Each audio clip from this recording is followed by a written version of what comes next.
Hello class, आज हम बात करेंगे कॉन्सेप्ट मैप की, जो कि होगा क्लास 10 का चैप्टर नंबर 7 कोऑर्डिनेट ज्योमेट्री। इसमें हम देखेंगे इस चैप्टर में क्या क्या चीजें हैं जो कि आपकी बोर्ड प्रिपरेशन काफी मदद कर सकते हैं। तो चलिए इसे शुरू करते हैं। तो सबसे पहले बात करेंगे कोऑर्डिनेट की। तो याद रखिए कोऑर्डिनेट यहाँ पे जो फॉर्म रहेगा कोऑर्डिनेट का वो रहेगा x, y का, जो कि क्लास 10 के लिए है, ठीक ना। अब इस x, y में देखेंगे तो आपको एक x एक्सेस देखने को मिलेगा और एक y एक्सेस। अच्छा, जो ये x एक्सेस और y एक्सेस होता है इसे हम 2D के फॉर्म में लिखते हैं। अब ये 2D जो होगा ना, ये असल में लिखा जाता है किस पे, कार्टेशियन प्लेन पे, ठीक ना। ये हमारा कार्टेशियन प्लेन रहेगा।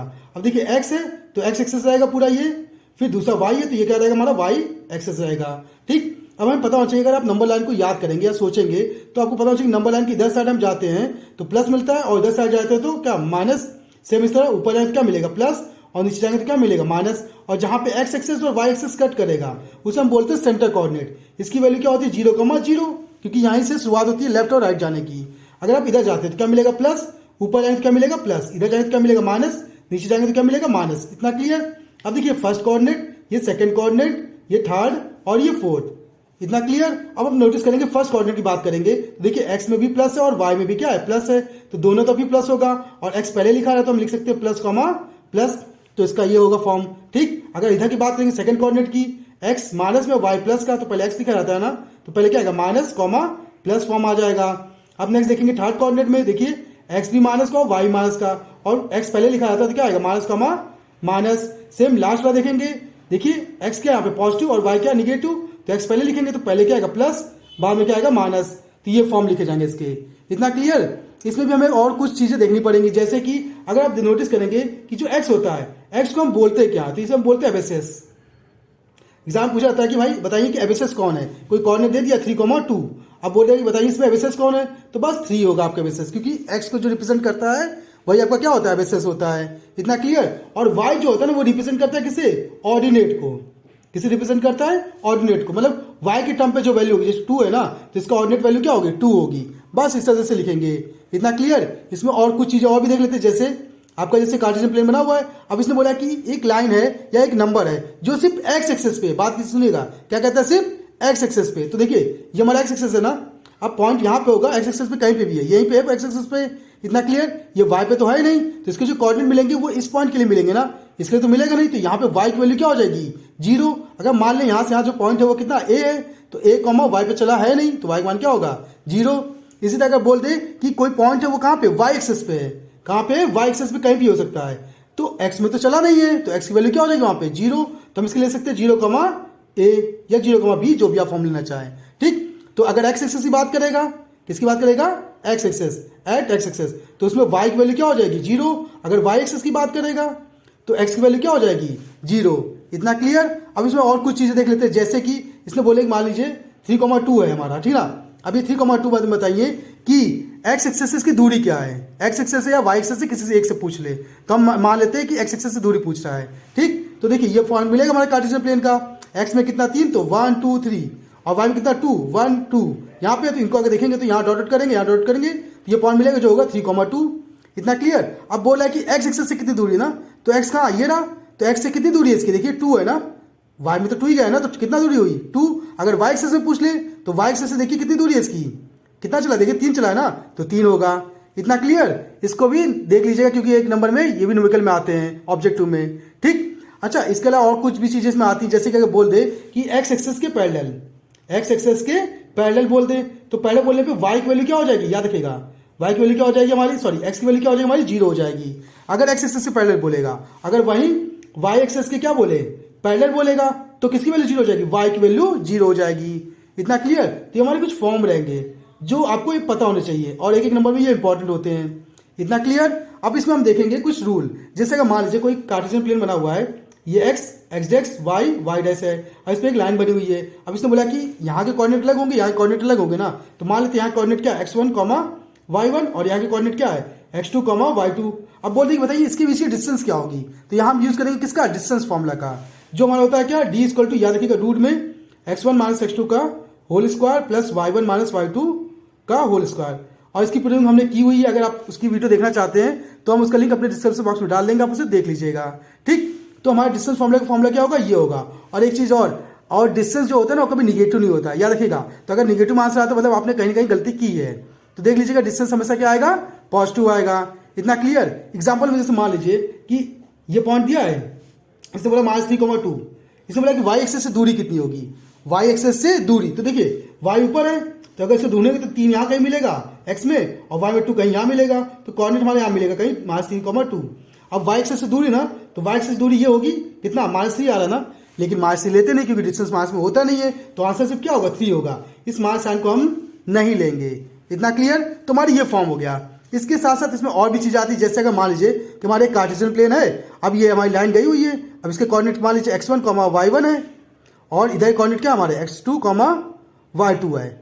इतना क्लियर। अब इसमें से कहीं भी एक लाइन आती है वो डिवाइड कर दी, से काट देती है, ऐसी लाइन है उसने काट दिया। अब कहीं पे भी काट रहा है, मिड पे नहीं, कहीं भी काट रहा है, तो हम यहाँ पे यूज करेंगे किसका, डिवीजन फॉर्मूला का। किसका यूज करेंगे, डिवीजन फॉर्मूला। अच्छा, अगर ये कट करेगा तो आप नोटिस करेंगे कि यहाँ पे इसका और इसका एक रेशियो तो मिलेगा, तो हम उस रेशियो को ले लेते हैं। जैसे अगर आप लेना चाहें तो यहाँ से यहाँ रेशियो क्या ले ले, m1, और यहाँ से क्या ले ले, m2।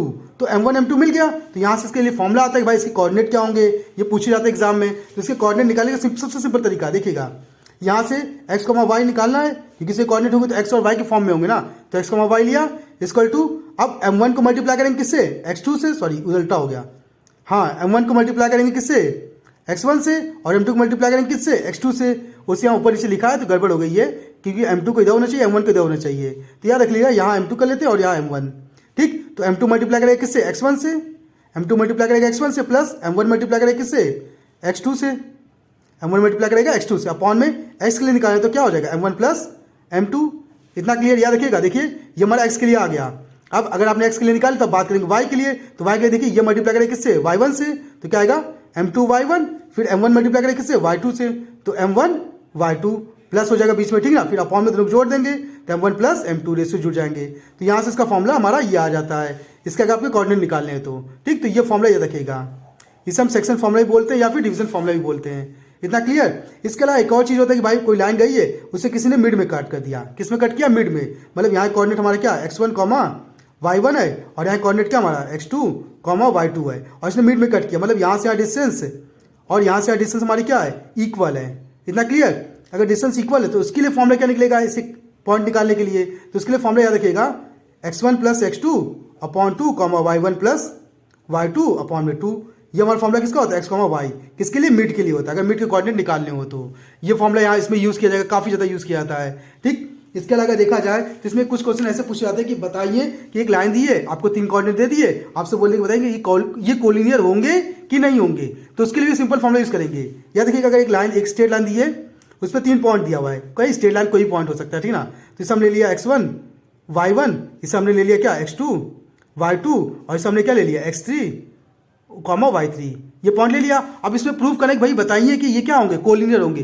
तो सबसे सिंपल इनके नाम दे दीजिएगा, a b c नाम दे दिया। ठीक, तो यहाँ पे क्या होगा, पहले a b की डिस्टेंस निकालेगा, फिर b c की डिस्टेंस निकालेगा, और दोनों को जोड़ दीजिएगा, और इक्वल टू में इस पूरे की डिस्टेंस a c की डिस्टेंस निकालेगा। अगर ये इस रूल को फॉलो कर रहा है, अगर ये इस रूल को फॉलो कर, मतलब इसकी डिस्टेंस प्लस इसकी डिस्टेंस इक्वल टू इसके डिस्टेंस के इक्वल आ रही है, तो आप कह सकते हैं कि ये जो लाइन होगी ना, ये आपका कैसा होगा, कोलिनियर होगा। कैसा होगा, कोलिनियर। इतना क्लियर ना। तो ये फॉर्म कुछ देखने को मिलते हैं इसमें। इसके अलावा इसमें अगर देखा जाए तो इसमें एक और फॉर्मूला फेमस है काफ़ी ज़्यादा। अगर वो फॉर्मूला क्या हमारा, सेंट्रॉइड के कोऑर्डिनेट निकालने के लिए, वो फॉर्मूला कौन सा है, सेंट्रॉइड के कोऑर्डिनेट निकालने का भी फॉर्मूला हमारा क्या है, काफ़ी फेमस है। तो देखते हो किसका फॉर्मूला कैसे यूज़ करेंगे। अब सेंट्रॉइड होता क्या, उसको भी समझ लेते हैं। जैसे कि एक ट्रायंगल हमारा बना हुआ है, इस ट्रायंगल में यहाँ के कोऑर्डिनेट होंगे, यहाँ एक कोऑर्डिनेट होगा और यहाँ एक कोऑर्डिनेट होगा। इतना क्लियर। अब यहाँ से एक लाइन आएगी और यहाँ से एक लाइन आएगी और यहाँ से एक लाइन आएगी, ये तीनों कहीं मीट करेंगे, तो इसे हम बोलते हैं सेंट्रॉइड। इसके लिए फॉर्मूला क्या होगा, याद रखिएगा। अगर इसके कोऑर्डिनेट हम मान लेते हैं x1, y1, इससे कोऑर्डिनेट हमने लिया क्या, x2, y2, और इससे कोऑर्डिनेट हमने क्या ले लिया, x3, y3। अब इस यहाँ के पॉइंट निकालना हमको, तो सिंपल हम क्या करेंगे, यहाँ फॉर्मूला यूज होगा x, y equal to x1 plus x2 plus x3 upon में 3, y1 plus y2 plus y3 upon में 3। और ये हमारा फॉर्मूला किसका होता है, सेंट्रॉइड का। किसका होता है, सेंट्रॉइड का, सेंट्रॉइड। इतना क्लियर ना।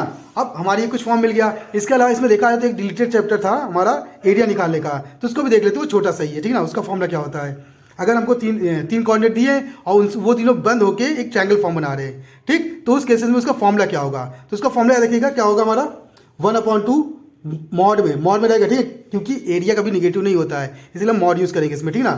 तो यहाँ एरिया बना लेते हैं, triangle equal to 1/2 mod x1 y2 minus y3, ये रहेगा फॉर्म, प्लस x2, फिर क्या रहेगा y3 माइनस y1, फिर क्या रहेगा प्लस x3, फिर लास्ट में क्या रहेगा 3 है ना, तो 2 और 1 और 2 आएगा, तो मतलब y1 माइनस y2, ये फॉर्म रहेगा, मॉड क्लोज कर देंगे। तो ये आपका फॉर्मूला बन जाता है किसका, एरिया निकालने का। और ये डिलीटेड है, उससे देखा तो डिलीटेड है, लेकिन इसको देख लीजिएगा, कुछ आगे काम आ जाए कभी, ठीक। तो इस तरह से देखा जाए तो इस चैप्टर में बस इतना ही सब कुछ है। अगर आपको ये वीडियो अच्छी लगी, इन्फॉर्मेटिव लगी, तो आप हमारे चैनल को सब्सक्राइब कर सकते हैं। तो आज की क्लास के लिए धन्यवाद।